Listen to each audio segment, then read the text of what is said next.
Ai giật mùi mùi bên cơn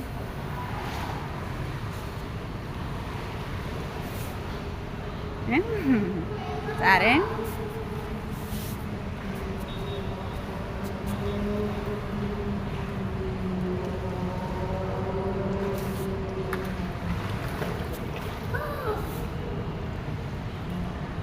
mình vào chung nè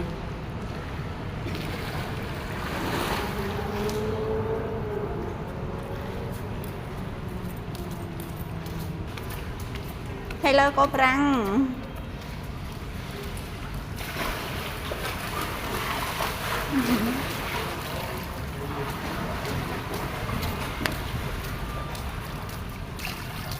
cái video và mấy cái nó kia mà vào tục ok nè không thì liền à